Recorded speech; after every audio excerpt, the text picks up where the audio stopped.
আমার সন্তানদের জন্য 30টা বছর বিদেশে কাটিয়ে দিয়েছি। গাদার মতো রাত দিন কাজ করেছি, সারা দিন কাজ করেছি, ওভার ডিউটি করেছি, জুমার নামাজে পর্যন্ত যেতে পারিনি, কাজ করেছি। এর একটাই কারণ ছিল, সন্তানদেরকে মানুষ বানাতে হবে, মানুষের মতো মানুষ হতে হবে, পড়ালেখা করাতে হবে। ইংলিশ মিডিয়ামে পড়িয়েছি, আয় আল্লাহ তাদেরকে পিএইচডি হোল্ডার বানিয়েছি, তাদেরকে বিভিন্ন দেশে সেটেল করেছি, তাদের জন্য গাড়ি বাড়ি করেছি, মিল ফ্যাক্টরি করেছি। আল্লাহ রাত দিন বিদেশে গাদার মতো কাজ করলাম, দেশের ভিতরে দোকানে গাদার মতো কাজ করলাম, একটাবার তোমার নাম নিতে পারি নাই। সব সময় সন্তানদের কথা চিন্তা করেছি, সবাইকে এস্টাবলিশ করেছি, মেয়েগুলাকে ভালো জায়গায় বিয়ে দিয়েছি, ছেলেগুলার জন্য এত কিছু করলাম। আয় আল্লাহ তাআলা, কিয়ামতের দিন আমার সন্তান আমার সামনে দিয়ে চলে যায়, আমাকে একটাবার জিজ্ঞাসা করে না আব্বা কেমন আছো। আমার মেয়েগুলা চলে যায়, যাদের জন্য মাথার গাম পায়ে ফেলেছি, যাদের জন্য চামড়া পায়ের চামড়া উঠে নষ্ট হয়েছে কাজ করেছি, আজকের দিনে তারা আমাকে চিনে না। আয় আল্লাহ তাআলা, প্রয়োজন বুঝে ইয়াউমিদিন বিবানি, আমার সন্তানদেরকে তুমি রশ্মি দিয়া বাঁধো, আমার সন্তানদেরকে শিকল দিয়া বাঁধো, আমাকে ছেড়ে দাও। আয় আল্লাহ তাআলা, আমাকে ছেড়ে দাও। আমি তো নাফরমানি করি নাই, সন্তানদের জন্য করেছি। যেই সন্তানের জন্য গাড়ি বাড়ি করলাম, যেই সন্তানের জন্য এত কিছু করলাম, বৃদ্ধ হয়ে যাওয়ার পরে সন্তান বাপকে বাপ বলে ডাকতে পারে না, বাপকে বলে বুইড়া, আপনি কিছু বুঝবেন না, তোমার বয়স হয়েছে, তোমার মাথায় কাজ করে না। আয় আল্লাহ তাআলা, যেই সন্তানের জন্য এত কিছু করলাম, সন্তান আজ আমাকে চিনে না, আজকের দিনে ভুলে যায়। প্রয়োজন বুঝে আমার সন্তানগুলাকে তুমি বেঁধে রাখো শিকল দিয়া, আজকের দিনে আমাকে ছেড়ে দাও, আমি আর থাকতে চাই না। এবার আল্লাহ বলবেন, গোলাম রে, দুনিয়ার জমিনে সুদের কারবার করলে, আয় আল্লাহ সুদের টাকা দিয়ে সন্তানদেরকে পড়িয়েছি, ওদেরকে স্কুলের বেতন দিয়েছি, ওদের জন্য গাড়ি করেছি, বাড়ি করেছি, ঘুষের টাকা দিয়ে ঘরকে অর্নামেন্টস জুয়েলারি দিয়ে ডিজাইন করেছি। আজকের দিনে কেউ আমারে চিনে না, একটা সন্তান আমাকে পরিচয় দেয় না। আমি বললাম আমি তোমাদের বাবা, সন্তান বলতে চায় আমাদের বাবার চেহারা এমন ছিল না। আল্লাহ তাআলা যে সন্তান আজকের দিনে আমাকে ভুলে গিয়েছে, প্রয়োজন বুঝে সন্তানগুলাকে বেঁধে রাখো, আজকের দিনে আমাকে ছেড়ে দাও। আল্লাহ বলবেন, গোলাম রে, আজকের দিনে সন্তানদেরকে বেঁধে রেখে আমার কাছ থেকে বিদায় নিতে চাও, আর কিছু দিবে কি? গোলাম বলবে, আল্লাহ আমার আমলনামায় লেখা দেখি আমি সুদ খাইছি। আয় আল্লাহ, আমি তো সুদ খা। এরপর রাতে বলছেন আল্লাহ, ওয়া সাহিবাতিহি ওয়া আখি। গোলাম বলবে, আল্লাহ তাআলা আমার আমলনামায় লেখা আমি সুদ খেয়েছি, আল্লাহ আমি ঘুষ খেয়েছি লেখা। আমার স্ত্রী ছিল এমন স্ত্রী, স্ত্রীকে ভালো রাখবার জন্য ভালোবেসেছি বহুত, স্ত্রী যা বলেছে তা করেছি। স্ত্রী আমাকে প্রতিদিন বলে, আপনিও লন্ডন থাকেন, পাশের বাড়ির ভাইও তো লন্ডন থাকে, তার ঘর কত সুন্দর ডুপ্লেক্স বাড়ি বানাইছে, এয়ার কুলার এয়ার কন্ডিশন, একই দেশে থাকেন, তার আছে আপনার নাই কেন? স্ত্রীর জ্বালাতন শুনে জায়গা জমি বন্ধক দিয়া ব্যাংকের থেকে টাকা উঠাইয়া ঘর বানাইয়া বউরে দিছি, আজকে বউ আমাকে চিনে না। আয় আল্লাহ তাআলা, স্ত্রী বলছে পাশের বাড়ির ভাই যে চাকরি করে, আপনি একই চাকরি করেন, পাশের বাড়ির ভাইয়ের ঘরে সুন্দর সুন্দর শোকেস আলমারি আছে, সব সোফা আছে, তোমার ঘরে নাই। আল্লাহ আমি তো ঘুষ খেতাম না, এই জন্য আমার ঘরে নাই। স্ত্রীর জ্বালাতন শুনে, স্ত্রীর কথা শুনতে শুনতে এক পর্যায়ে আমি ঘুষ খেয়েছি, ঘুষ খেয়ে ঘরকে সুন্দর করেছি। আয় আল্লাহ, আজকে আমাকে কেন বাঁধবেন ঘুষের কারণে? ও সাহিবাতিহি, আমার বউরে বাঁধেন, আমার স্ত্রীকে শিকল দিয়া বাঁধেন, আমাকে ছেড়ে দেন। আয় আল্লাহ, স্ত্রীর কারণে রাত দিন কাজ করেছি। স্ত্রী বলতো, শুধু তোমার ভাইদেরকে লন্ডনে আনতে চাও, আমেরিকা আনতে চাও, আমার ভাই বোনকে আনবা না। আয় আল্লাহ, স্ত্রীর কথা শুনে নিজের মা বোনের কথা বাদ দিয়েছি, নিজের ভাই বোনের কথা, ভাতিজাদের কথা বাদ দিয়া বউর এলাকার বউ আত্মীয় স্বজন 14 গোষ্ঠীরে বিদেশে আনছি, এরপরও শান্তি নেই, আজকে আমারে চিনে না। আয় আল্লাহ, আমারে ছেড়ে দাও, প্রয়োজন বুঝে আমার বউরে বাঁধো। আমি কি ভুল কথা বলতেছি? সাহিবাতিহি, আমার স্ত্রীরে বাঁধো। আল্লাহ বলবেন, গোলাম আগে তোর সন্তান দিলে, এখন তোর স্ত্রীরে দিলে, এরপরে তোকে ছাড়বো না। পড়লে না, সুদের ভিতরে টাকা এনে কারে নাকি বিদেশ পাঠাইছস। সন্তান বলতেছে আল্লাহ, গোলাম বলতেছে আল্লাহ ও আখি, আমি ছিলাম বড় ভাই, আমার ছোট ছোট ভাই বোন ছিল। আমি চিন্তা করলাম আমি যদি আমার লাইফ নিয়ে চিন্তা করি ভাইদেরকে স্টাবলিশ করতে পারবো না। জায়গা জমি দিয়া ভাইকে লন্ডনে এনেছি, আমেরিকা পাঠিয়েছি, বিদেশে পাঠিয়েছি, বোনদেরকে ভালো জায়গায় বিয়ে দিয়েছি। আল্লাহ তাআলা আজকের দিনে যেই ভাইয়ের জন্য এত কিছু করলাম, আমি বড় ভাই নিজে ৪৫ বছর বয়সে বিয়ে করেছি, ছোট ভাইদেরকে পড়ালেখা করাবার জন্য লাইফটা নষ্ট করলাম। আজকের দিনে ভাই আমাকে চিনে না, যেই বোনকে ভালো জায়গায় বিয়ে দেওয়ার জন্য তাকে উপশহর নিয়ে হাউজিং স্ট্রিট নিয়ে বাসা ভাড়া দিয়ে রাখছিলাম, মেট্রোপলিটনে পড়িয়েছি, বিভিন্ন ইউনিভার্সিটিতে পড়িয়েছি, আল্লাহ তার জন্য এত কিছু করলাম, আজকে আমারে চিনে না। ও আখি, আমার বোন ভাইদেরকে বান্ধ। ভুল বলতেছি আমি না? বাস্তবে আছে? বাস্তব না থাকলে বলবেন ভুয়া কথা। আছে? গোলাম বলতেছে আল্লাহ তাআলা, আমি মনে করেছি আমার গ্রামের ভিতরে বাড়ি, রাস্তা যায়, রাস্তা ঠিক নাই, আমার ভাইকে ছোট ভাইকে বিয়ে দিব, সাকে মেডিকেলে পড়িয়েছি, এখন মেয়ের বাড়ির লোক আমার বাড়িতে আসলে রাস্তাঘাট দেখবে নাই, তখন বিয়ে দিবে না, উপশহরে বাসা ভাড়া দিয়ে রাখছি। বোনকে ভালো জায়গায় বিয়ে দেওয়ার জন্য হাউজিং স্ট্রিটে বাসা ভাড়া দিছি, আজকে আমারে চিনে না। আল্লাহ আমার ভাই বোন রে বান্ধব, আমারে ছেড়া দাও। আল্লাহ বলবেন গোলাম, আগে নিজের সন্তানদেরকে দিলে, এরপরে নিজের স্ত্রীকে দিলে, এখন নিজের ভাই বোনকে দিয়ে আমার কাছ থেকে বিদায় নিতে চাও, আমি তো ছাড়বো না। আর কি বলবে? এবার বলবে আল্লাহ তাআলা, আমার আমল নামায় লেখা দেখি আমি নাকি চান্দাবাজি করছি গোলাপগঞ্জ বাজারে। আমার আমল নামায় লেখা আমি চান্দাবাজি করছি কার দোকানে? আমার আমল নামায় লেখা আমি কার মাথায় জানি বাড়ি মারি মাথা পড়াইছি। আমার আমল নামায় লেখা আমি আরেকজনের জমি ১ হাত দখল করেছি। আয় আল্লাহ, আমি তো করিনি, আমার এত সাহস ছিল না, তাহলে কেমনে করলে? গোলাম বলতেছে ওয়া ফাসিলাতিহিল লাতি তুই, আয় আল্লাহ আমার গোষ্ঠীর মুরব্বী, আমার গোষ্ঠীর মুরব্বী বলছে যা মন চায় কর, আমি আছি, কোনো আপত্তি নাই। আমার দলের লিডার বলছে যা মন চায় কর, আমি আছি পিছনে। ঠিক নেই না? ভুল বলতেছে? আল্লাহর কাছে বলতেছে ওয়া ফাসিলাতিহিল লাতি তুই, আমার গোষ্ঠীর মুরব্বী বলছে এর বাড়ি দখল করা, আমি আছি, বিচার তো আমি করতাম, মামলা জয়টা দেখ, মামলা খেলাইমো আমি, উকিল নিয়োগ দিমো আমি, তোর কাজ মারামারি করা ঠিক নেই। আল্লাহ আমার আমল নামায় এগুলা লেখা কেন? আমি তো করি নাই, মুরব্বী করাইছে, আমার গোষ্ঠীর মুরব্বী, এলাকার মুরব্বী, গ্রামের মুরব্বী, আমার দলের নেতা এগুলা করাইছে। আল্লাহ তাআলা এদেরকে বাঁধো। আল্লাহ বলবেন বাঁধলাম। এরপরে কি বলবে বল?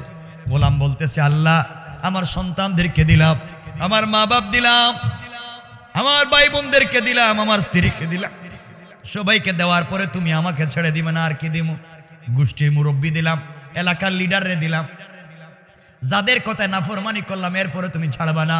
আল্লাহ বলেন এরপরেও না, আমি তোর উপরে খুব রাগ করছি, কারণ সবাইরে চিনলে আমাকে দুনিয়ার জমিনে চিনলে না, আমি এত ভালো কথা বলতাম এরপরও মানলে না, এদের কথায় চান্দাবাজি করলে এখন জবাব দে।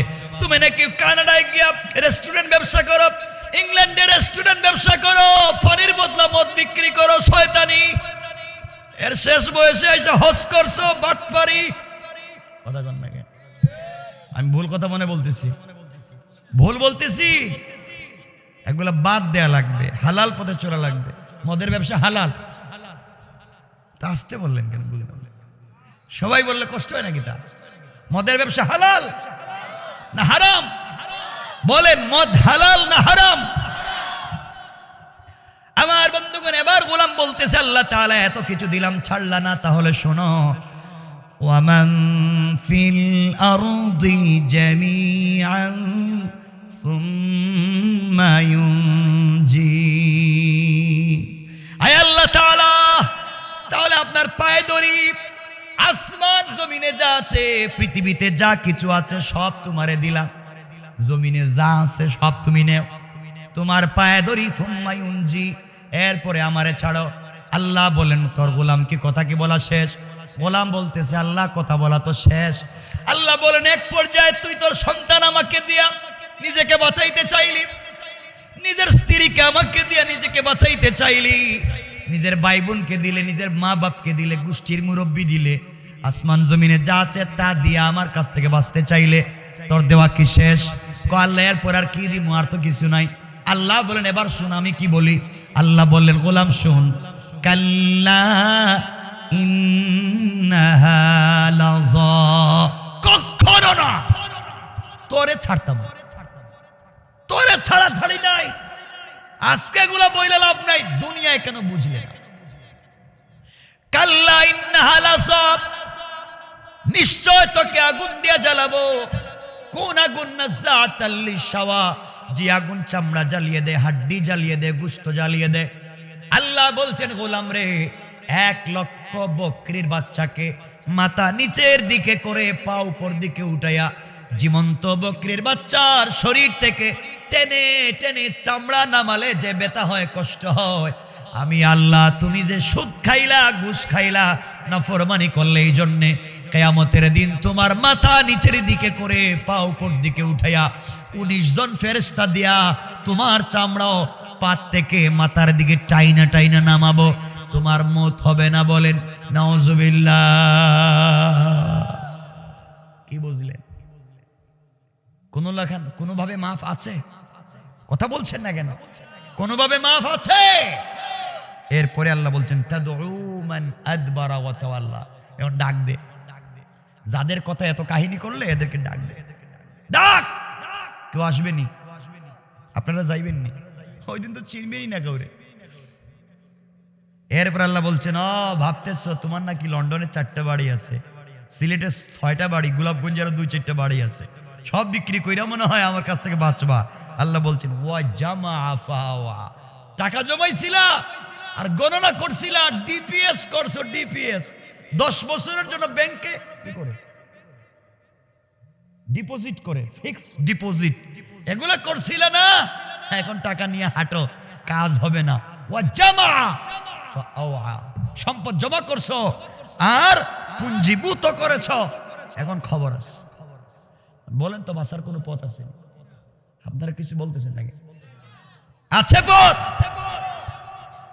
জাহান্নাম ছাড়া কোনো পথ নাই, কোনো পথ নাই।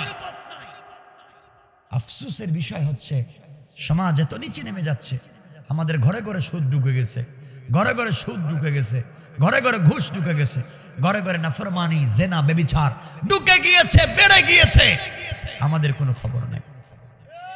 ঠিক কিনা বলেন? আমরা তো বিশ্বাস, আমরা খুব ভালো মানুষ। শোনেন মুসলমানেরা, শোনো কি বলতে চাই। আল্লাহকে ওয়াস্তে, আল্লাহকে ওয়াস্তে, আল্লাহর হাত থেকে যদি বাঁচতে হয় নিজেকে ভালো মানুষ বানাতে হবে। আগে ভালো মানুষ হওয়া লাগবে, আদর্শবান হওয়া লাগবে, চরিত্রবান হওয়া লাগবে। মারামারি নয়, কাটাকাটি নয়, ফিতনা নয়, ভালো মানুষ হওয়া লাগবে। আমার দুঃখ কি জানেননি? আমার দুঃখ হচ্ছে মসজিদের ইমাম সাহেব যারা আছেন, ডোন্ট মাইন্ড, ইমাম সাহেবরা নামাজে যে সূরাগুলো তিলাওয়াত করেন, 1-2টা সূরার বাস্তব ব্যাখ্যা যদি নিজের পঞ্চায়েতে দিতেন তাহলে এই পঞ্চায়েতে বাটপারি থাকতো না। কারণ তারা দেন না কেন? দিলে চাকরি থাকবে না। কথা বলেন না কেন? চাকরি থাকবে না। এই জন্য হুজুরের ডাইন কাইটটা বাম পাশ দিয়া ঘুরাইয়া গিয়া এই সুবহানাল্লাহর ওয়াজ করে গুরুস্থানে গিয়া। কোরআন শরীফকে বানাইছেন মক্তবে বাচ্চাদের পড়াবার বই, কোরআনকে বানিয়েছেন জানাজার জিয়ারত করার বই, কোরআনকে বানিয়েছেন শবে বরাত আর শবে কদরে খতম পড়ার বই, কোরআনকে বানিয়েছেন কেউ মরে গেলে তার বাড়িতে 10 জন মিলে খতম পড়ে 300 টাকা করে পাওয়ার বই, কোরআনকে বানিয়েছেন তাবিজ আর কবজ দেওয়ার বই। কথা বলছেন না কেন? তো সব কথা বলবো না আজকে। কেন এগুলা করেছেন? কোরআন তাবিজ আর কবজের বই নয়। আল্লাহ কোরআনে কারীমের 13 নম্বর পারা 14 নম্বর সূরা, সূরা ইব্রাহিমের প্রথম আয়াতে বলছেন আলিফ লাম রা কিতাবুন আনজালনাহু ইলাইকা লিতুখরিজান নাসা মিনাজ যুলুমাতি ইলান নূর। আল্লাহ বলছেন তোমরা কি জানতে চাও? Physiology, biology, chemist, druggist, social science, medical science, general science, কি জানতে চাও তোমরা? সূর্য ঘুরে না চন্দ্র ঘুরে, আসমান ঘুরে না জমিন ঘুরে? 100 বছর পরে বিজ্ঞান কি আবিষ্কার করবে, মেডিকেল সায়েন্স কি বলবে? আল্লাহ বলছেন কেউ জানে না। তিবিয়ানান লিকুল্লি শাই, সব কিছুর পূর্ণাঙ্গ বর্ণনা দিয়ে কোরআনে আল্লাহ নাজিল করেছেন। বলেন সুবহানাল্লাহ। তিবিয়ানান লিকুল্লি শাই, সব কিছুর পূর্ণাঙ্গ বর্ণনা কোরআন শরীফে দিয়েছে। আমরা কোরআন শরীফ থেকে শুধু হাদিস দোয়া পাইছি। বাদ দেন, কোরআনকে বুঝেন, কোরআন থিসিস করেন, কোরআন এনালাইজ করেন, কোরআন গবেষণা করেন। আল্লাহর ওয়াস্তে সমাজকে পরিবর্তন করেন, সমাজকে বুঝেন। সমাজ পরিবর্তন করতে হলে কোরআন দিয়া, কোরআন বুঝা লাগবে। নাকি না বুঝলে এটা দিয়ে কি করবেন আপনি? এজন্য আল্লাহর ওয়াস্তে যুবক ভাইদেরকে বলছি, ভাই আল্লাহর ওয়াস্তে ফিতনা ফাসাদে জড়িত হইও না, হারাম কাজে যাইও না। ইনশাআল্লাহ বলেন না ইনশাআল্লাহ? রবকে তো চিনো না, বেশি লম্বা করব না, আজকে রবকে চিনো না। আমি বলছি যুবক, আসো আজকে ডাম্পাল তাফসিরে ব্যস্ত, আসো না নামাজে ব্যস্ত, আসো না ইসলামী আন্দোলন করি ব্যস্ত, আসো না কোরআনের তাফসির শুনি ব্যস্ত। আরে বুকা, তুমি যতটুকু ব্যস্ত জানো না, তোমার চাইতে 1000 গুণ বেশি ব্যস্ত আজরাইল তোমাকে নিয়ে। কিছু বললেই বলো ব্যস্ত।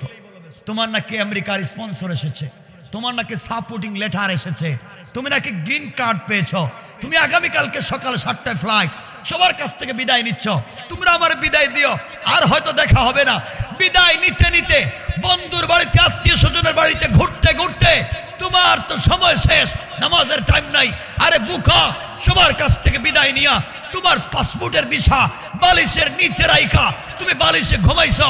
আগামী কালকে তোমার ফ্লাইট, তুমি জানো না বুকা, হয়তো তোমার বালিশের নিচে আজরাইল বসা। আজরাইল আল্লাহকে বলছে, আল্লাহ আমসিক আও আতরুক, ওরে ছাইড়া দিব না ধর্ম। ও বলতেছে ভিসা তার, ও বলে পাসপোর্ট তার, ও বলে গ্রিন কার্ড তার, সব নাকি তার। তুমি বলো ছাইড়া দিব না ধর্ম। আল্লাহকে একটা থাপ্পড় দে, বলে কি হইব? থাপ্পড় দিলেই শরীর ঘামবো, মানে হার্ট অ্যাটাক। কথা বলেন না কেন? বহুত লোক ঘুমায়, ঘুমের ঘরে হার্ট অ্যাটাক করে।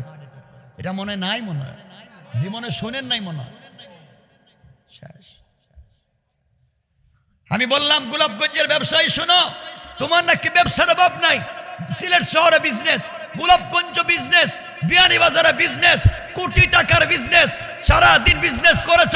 বিকাল বেলা বিজনেস করতে গিয়ে জোহরের নামাজ নাই, আসরের নামাজ নাই, মাগরিবের নামাজ নাই, ইশার নামাজ নাই, শুধু টাকা টাকা। বিজনেস করে রাত্রবেলা ক্যাশ মিলাচ্ছ, টাকা গন্তে ক্যাশের বাক্স খুলেছ। বুকা মনে করেছ বিজনেস তোমার, টাকা তোমার, গন্তে গিয়েছ। তুমি জানো না হয়তো ক্যাশের বাক্সের ভিতরে আজরাইল বসা। আজরাইল আল্লাহরে বলছে, আল্লাহ ও বলে টাকা তার, ও বলো বিজনেস তার, তুমি বলো কি করব? আল্লাহ কয় কানে একটা থাপ্পড় দে, তাহলে কি হইব? কয় দেখবে ব্রেন স্ট্রোক হয়নি। তুমি নাকি ব্যস্ত, তুমি নাকি ব্যস্ত। আরে তুমি কিসের ব্যস্ত? তোমার চাইতে বহুত ব্যস্ত আজরাইল। তুমি জানো না? একটা কথা বলে কথা সংক্ষেপ করে যুবক বুঝো, তুমি নাকি এত ব্যস্ত। মনে করো তোমাদের ডাম্পালের এক যুবক 3 তলা একটা বাড়ি বানাইছে, 1 তলা স্বর্ণ দিয়া, আরেক তলা রৌপ্য দিয়া, আরেক তলা ডায়মন্ড দিয়া। এই বাড়ির স্ট্রাকচার ডিজাইন করেছে জাপান থেকে, এই বাড়ির টাইলস আর সিরামিক এনেছে ইতালি থেকে, এই বাড়ির অর্নামেন্টস আর জুয়েলারি এনেছে সুইজারল্যান্ড থেকে, এই বাড়ির লাইট এনেছে কানাডা থেকে। কোটি কোটি টাকা খরচ করে বাড়ি বানিয়েছে। তার শুধু ওয়াশরুম আর বাথরুমে 50 কোটি টাকা খরচ। এমন সুন্দর করে বাড়ি গোটা দুনিয়া প্রচার হয়েছে। ডাম্পালের এক যুবক 3 তলা বাড়ি বানাইছে। বাড়ি উদ্বোধনের তারিখ হয়েছে, লক্ষ লক্ষ মানুষ হাজির হয়েছে। আজকে ফিতা কেটে দেখবো বাড়িটা কেমন। লক্ষ লক্ষ মানুষ হাজির। এমন সময় হয়তো বড় বড় প্রধানমন্ত্রী এমপিরা বসা একজন ঘোষক ঘোষণা করেছে, ডাম্পালের যুবক কে? এত টাকা দিয়ে বাড়ি বানিয়েছ, তোমার কি বা বিজনেস? তোমার দাদার নাম কি? তোমার বাবার নাম কি? তুমি কোন বংশের ছেলে? দাঁড়াই একটু পাবলিক রে বলো, পাবলিক দেখতে চায়। যুবকটা দাঁড়াইছে, হাতের গড়ি 1 কোটি টাকা, আংটির দাম 50 লাখ টাকা, তার চোখের চশমা গ্লাসের দাম 5 লাখ টাকা, পায়ের জুতার দাম 2 লাখ টাকা, কোটি টাকা তো তার বডিতে আছে। যুবক দাঁড়াইছে, আজকে ডাম্পালের মানুষকে বুঝাবো আমি কার ছেলে কার নাতি, কি বিজনেস করি, কত টাকা দিয়ে বাড়ি বানাইছি, কত টাকা আছে আমার। পাবলিকের সামনে দাঁড়াইছে, মাইক হাতে নিয়ে বক্তৃতা করতে গিয়েছে। যুবক জানেই না হয়তো তার মাইক্রোফোনের নিচে আজরাইল বসা। আজরাইল আল্লাহরে বলছে, আল্লাহ অত বক্তৃতা করেই বলবে সপ্তাহ, তুমি বলো কি করব? আল্লাহ বলে, ও যখন হাক করবো ওইটা যেন আর বন্ধ না হয়। আসেনি কথা বলেন তো? আপনি ব্যস্ত না আজরাইল? কথা বলছেন না কেন? সবাই বলেন কে ব্যস্ত? আজরাইল আপনাকে নিয়ে। ভালো হয়ে যান, কাকে কোন জায়গায় ফালায় দিব, কারে কোন জায়গায় আটকায় দিব, সব থেমে থাকবে। আপনি মনে করতেছেন আপনি মরে গেলে আপনার সব কাজ, আপনি তো বুকা, বন্ধ হয়ে যাবে। আপনি জানেন না, আপনি মনে করেন চৌধুরী বাড়ির চৌধুরী বাড়ি থাকবে, চৌধুরী থাকবেন না। খান সাহেবের বাড়ি থাকবে, খান সাহেব থাকবেন না। এমপির বাড়ির এমপির বাড়ি থাকবে, এমপি থাকবেন না। চেয়ারম্যানের বাড়ির চেয়ারম্যান বাড়ি থাকবে, চেয়ারম্যান থাকবেন না। লন্ডনের বাড়ি থাকবে, লন্ডনই থাকবেন না। আপনার টাকায় বানানো বাড়ি থাকবে, থাকবেন না। আপনি মনে করেছেন আপনার মারা যাওয়ার পরে আপনার বউ আপনাকে খুব ভালোবাসতো, সাদা কাপড় পরছে, নাক ফুল কান ফুল সব খুলে ফেলে দিয়েছে, কি একটা ভাব ধরছে, কত সুখ। স্বামী মারা গেছে, তোমার মতো বুকা স্বামী আর পৃথিবীতে নাই। কারণ 4 মাস 10 দিন যাওয়ার পরে বউ দেখবা আরো ডিজাইন করে চলতেছে। কথা বলেন না কেন? তুমি তোমার সন্তানদের জন্য করেছো, আরে বুকা তুমি কোন গুরুস্থানে মুড়ে পুড়ে থাকবে? সন্তান তো আমেরিকা থাকবে, সন্তান কানাডায় থাকবে, তার সন্তানদেরকে জীবনে এসে বাংলাদেশ দেখায়া যাবে না। তোমার কবরে বাসদার নিচেই থাকবে, কেউ তোমার খবরও নিবে না। তুমি বুকা। আল্লাহ আফসোস করে বলছেন, ইয়া আইয়ুহাল ইনসান মা গাররাকা বিরাব্বিকাল কারীম। এই মানুষ তোরে কে ধোঁকা দিয়েছে আমার মতো মহান রব থেকে? অথচ আল্লাযী খালাকাকা, আমি তোরে বানিয়েছি, আজ আমারই চিনলে না, আমারই চিনলে না। এজন্য আল্লাহর ওয়াস্তে রবকে চিনেন, আল্লাহর ওয়াস্তে রবকে চিনেন। ফিতনা ফাসাদ থেকে নিজেকে বাঁচান, রবের দিকে আসেন, রবকে ভালোবাসতে শিখেন। রব বলেছেন, আমি তো গোলামকে এত ভালোবাসি, 1 লক্ষ বার গুনাহ করবার পরে গোলাম যখন সিজদায় গিয়ে পড়ে সুবহান, সাথে সাথে তাকে মাফ করে দেই। মাফ চলে আসবেন। আমি কয়েক মিনিটের ভিতরে, কষ্ট হচ্ছে না তো আপনাদের? বিষয়টা অনেক লম্বা, কয়েক মিনিটে যে কথা বুঝাতে চাই। যুবক শোনো, তোমরা নাকি প্রেম করো, হ্যাঁ? কিছু কো না? খুব খুশি। প্রেম করো শয়তানি। তুমিও প্রেম করো, আমিও প্রেম করি, আমিও প্রেমিক, তুমিও প্রেমিক। তুমি ভুল জায়গায় প্রেম করেছো। ডাম্পালের যুবক তোমাদেরকে বলছি, তোমার প্রেমিকা, তোমার গার্লফ্রেন্ড খুব স্ট্রাকচার ডিজাইন করা, বিউটিফুল, তার চামড়া, তার বয়স এক্সট্রা অর্ডিনারি করা, তার সাউন্ড শুনলে তুমি কুত্তার মতো পাগল হয়ে যাও, সব বাদ দিয়ে দিকে দৌড়াও। যার সাথে প্রেম করে 30 বছরের বিদেশের সব টাকা তার পিছনে খরচ করেছো, যার সাথে প্রেম করে মা বাবার সঙ্গে খারাপ ব্যবহার শুরু করেছো, যার সাথে প্রেম করে পড়ালেখায় লালবাতি জ্বালিয়েছো, যার সাথে প্রেম করে একবারে শ্রীগালের মতো শিয়ালের মতো চুল রাখে, মানে ডিজাইন বাংলা লিঙ্কাঠি চুল রাখা শুরু করেছো, যার সাথে প্রেম করে সব পড়ালেখা বাদ দিয়ে ফেন্সিডিল ইয়াবা ধরেছ। আরে বুকা, তুমি জানো না যেই মেয়ের প্রেমে পড়ে সারা রাত জেগে কথা বলো, তোমার ফেস নষ্ট, তোমার চেহারা নষ্ট, সারাদিন কি জানি টেনশন করো, তোমার প্রেমিকা অন্য কারোর সাথে কথা বলতেছে। আরে বুকা, তুমি জানো না যার জন্য এত টেনশন করো, এই মেয়ে যদি আজকে রাত্রে মইরা যায় 32 ঘন্টার ভিতরে তার চামড়ার থেকে বের হবে পোকা। কথা বলে? তুমি যার প্রেমে পড়ে পড়ালেখা বাদ দিয়েছ, যার প্রেমে পড়ে মা বাবার সঙ্গে খারাপ ব্যবহার শুরু করেছ, যার প্রেমে পড়ে জিন্দগির সব সম্পত্তি তার পিছনে ঢালছো, বোকা তুমি জানো না এই মেয়ে যদি সকালবেলা ঘুম থেকে উঠে তোমার চেয়ে স্মার্ট, তোমার চেয়ে টাকাওয়ালা আরেকটা যুবককে পায়, হয়তো তোমাকে ভুলে যেতে 1 মিনিটও লাগবে না। তুমি বোকা। কেন প্রেম করেছো? তুমি প্রেমের জায়গায় বুঝো নাই। প্রেম করো রবের সঙ্গে, রব তোমাকে ভুলে যাবে না, সকল জায়গায় তোমাকে সাপোর্ট দিবে। রব তো প্রেম করেছিলেন আমার রসুলের সঙ্গে, মাঝে মাঝে আমার রসুলকে, হাবিবুল্লাহকে, শফিউল মুসলিমিনকে, সাইয়্যিদুল কাউনাইনকে রসুল পাক আল্লাহ ডাক দিয়ে বলতেন, ইয়া আইয়ুহাল মুদাসসির, ইয়া আইয়ুহাল মুজাম্মিল, কুম ফানজির ওয়া রাব্বাকা ফাকাব্বির ওয়া সিয়াবাকা ফাতাহির। ও চাদরওয়ালা চাদর খোলো, কম্বলওয়ালা কম্বলের নিচ থেকে বের হও। ও বন্ধু হাবিবুল্লাহ, তোমার সাথে আমার প্রেম, আর তুমি খাদিজার সঙ্গে কম্বলের নিচে, আমি আল্লাহ আল্লাহ আরশ ইস্তাওয়া, আরশে আজিমে আমি একা, আর তুমি কম্বলের নিচে হতে পারে না। বন্ধু কম্বলের নিচ থেকে বের হও, খাদিজাকে ঘুম পাড়াইয়া দাও, ফাতেমাকে অন্য জায়গায় শোয়া দাও, তুমি তাদের সঙ্গে ঘুমাও। লা তাখুযুহু সিনাতুম ওয়ালা নাওম, আমি রব তো তোমার প্রেমে পড়ে ঘুমাই না। একটাবার ঘুম থেকে উঠো, সিজদায় পড়ে রবকে ডাক দাও, রব কথা দিলাম আরশে আজিমে থাকবো না, সাথে সাথে তোমার ঘরের দরজায় হাজির হয়ে যাও। রব তো তার না, কেমনে সেই রবকে বলে যাও? জমিনে তো কিয়ামত গোটায় দিতে চায়। আসমান বলে আল্লাহ তুমি বলো ইদা সামাউন শাক্কাত, আমি কি আসমানকে ভেঙে চুরে চুরমার করে দেব? আল্লাহ কই ভাঙ্গিস না। জমিন বলে আল্লাহ ইদা জুলজিলাতিল আরদু জিলজালাহা, আমি কি ভূমিকম্প শুরু করব?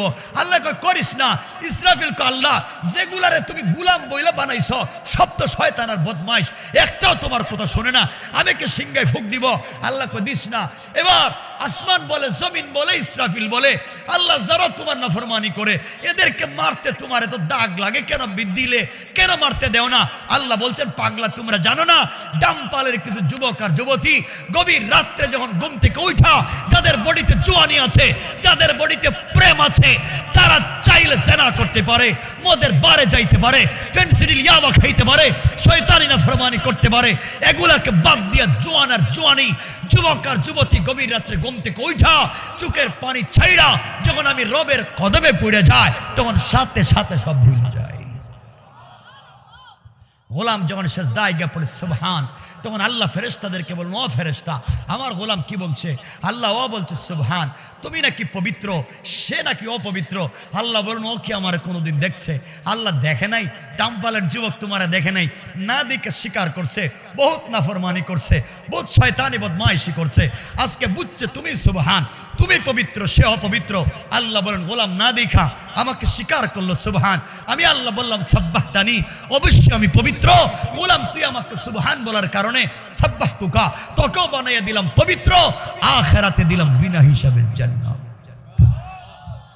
গোলাম যখন সেজদায় গিয়া পড়ে আলা, তখন আল্লাহ ফেরেশতাদেরকে বলেন, ও ফেরেশতা এই পাগলাটা কি বলে? আল্লাহ ও বলছে আলা তুমি নাকি বড়, সে নাকি ছোট, জীবনে বহুত অহংকার করছে, আর অহংকার করবে না, আর নাফরমানি করবে না, আর শয়তানি বদমাইশি করবে না, সব ভুলে গিয়েছে। আল্লাহ ও বলছে আলা তুমি বড়, সে ছোট। আল্লাহ বলছেন আমারে দেখছে, আল্লাহ না দেখা বলছে আলা, হ্যাঁ ছোট তুমি বড়। আল্লাহ বলেন আলাইতানি, অবশ্যই আমি বড়। গোলাম আমাকে না দেখা বড় বলবার কারণে আলাই তুকা, গোলাম দুনিয়ায় বানালাম তোকে বড়, আর আখিরাতে দিলাম বিনা হিসাবে বহুত নবীর আগে জান্নাত। পড়েন সুবহান। বন্ধুগণের জন্য বলতে চাই, সুদের টাকায়, ঘুষের টাকায় আপনি কোটি টাকার গাড়িতে দৌড়ান, আপনি রেঞ্জ রোভার দৌড়ান, আপনি এক্সটেল পেট্রোল গাড়ি দৌড়ান, আপনি প্রাডো গাড়ি দৌড়ান। আরে বুকা যখন রাস্তায় জ্যাম পড়ে 1 কোটি টাকার গাড়িতে তুমি বসে থাকো, এমন সময় ভিক্ষুক ভিক্ষার ভাঙ্গা থালা দিয়া বলতেছে স্যার আমাকে 5টা টাকা দেন, আমাকে 10টা টাকা দেন, আমি প্যারালাইসিস, আমার সন্তানকে দুবেলা খাবার দিতে পারি নাই, আমাকে 5টা টাকা দেন। তুমি নাকি আমেরিকার থেকে আসছো, তুমি নাকি ইংল্যান্ড আর কানাডার থেকে আসছো, তুমি গাড়ির গ্লাস খোলো না, 5 টাকা দিলে তোমার হাতে ময়লা লেগে যাবে, গ্লাস খুললে বাহিরের দূষিত বাতাস ঢুকে যাবে, এই জন্য তুমি গরিবের হাতে 5টা টাকা দিলে না। আরে বুকা তুমি তো জানোই না যে এই রব এই ভিক্ষুকের হাতে ভিক্ষার ভাঙ্গা থালা দিয়া রাস্তায় দাঁড় করায় রেখে দিয়েছেন, এ আল্লাহই তোমাকে কোটি টাকা দামের প্রাইভেটে বসিয়ে রেখেছেন। তুমি যদি শয়তানি করো, তুমি যদি অহংকার করো, আমার আল্লাহ চাইলে তোমার হাত থেকে, এই ভিক্ষুকের হাত থেকে ভিক্ষার ভাঙ্গা থালা ফেলে দিয়া তাকে কোটি টাকা দামের গাড়িতে বসাইয়া তোমাকে ভিক্ষার ভাঙ্গা থালা ধরাইয়া রাস্তায় ভিক্ষুক বানাইয়া দাঁড় করাইয়া দিতে 1 মিনিটও দেরি হবে না। রবকে ছিল 1 মিনিট কথা আমি রেখে দিয়েছি। আমি আর লম্বা করতে চাই না, 1 মিনিট এতক্ষণ বলে শেষ যে কথা বলতে চাই, যুবক তোমাদের পায়ে ধরে গেলাম, দুহাত জোড় করে বলে যাচ্ছি, আমার কথায় যদি কষ্ট ব্যথা আমাকে ইচ্ছা মতো গালি দিও, ইচ্ছা মতো গালি দিও, আমার শেষ কথা শোনো। আমি তোমাদেরকে আজকে বলবো না তোমরা জিনা বাদ দেও, আমি তোমাদেরকে বলবো না মদ বাদ দেও, আমি তোমাদেরকে বলবো না সিনেমা হলে যাওয়া বাদ দেও, কারণ তোমরা আমাকে বলবো হুজুর কথা দিলাম আর সিনেমা হলে যাব না, আর মদ খাবো না। কথা তো দিবা ঠিকই, সকালবেলা সব ভুলে যাইবা, ওয়াদা ভঙ্গ করে আবার শয়তানি কাজ শুরু করবা। রাসূল পাক বলছেন ওয়ালা দীন লিমান লা আহদা লা, যারা ওয়াদা দিয়ে ওয়াদা ভঙ্গ করে তাদের তো কোনো ধর্মই নাই। আমি তোমাদেরকে এই লাইনে নিতে চাই না, আমি তোমাদের কাছে রাসূল পাকের পক্ষ থেকে একটা মেসেজ, একটা ইনফরমেশন, একটা বার্তা পৌঁছে দিতে চাই। বার্তাটা হচ্ছে যুবক তোদের পায়ে ধরে বলে দিয়ে যাই, আমিও তোদের মতো যুবক, আমিও চাইলে পৃথিবীর যে কোনো একটা ওয়েস্টার্ন কালচার কান্ট্রিতে লাইফকে সেটেল করতে পারি, আমিও চাইলে পারি। আল্লাহ বহুত জায়গা আমাকে নিয়েছে।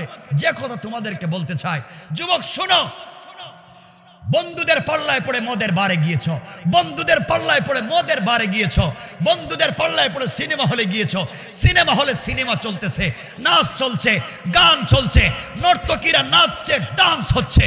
যুবক নামাজের সময় হয়ে গিয়েছে, নামাজের সময় হয়ে গিয়েছে, সিনেমা হলের সিনেমা দেখতেছ, নামাজের সময় হয়ে গিয়েছে। দুহাত জোড় করে বলছি ওখানে নামাজে দাঁড়িয়ে যাও, ওখানে নামাজে দাঁড়িয়ে যাও।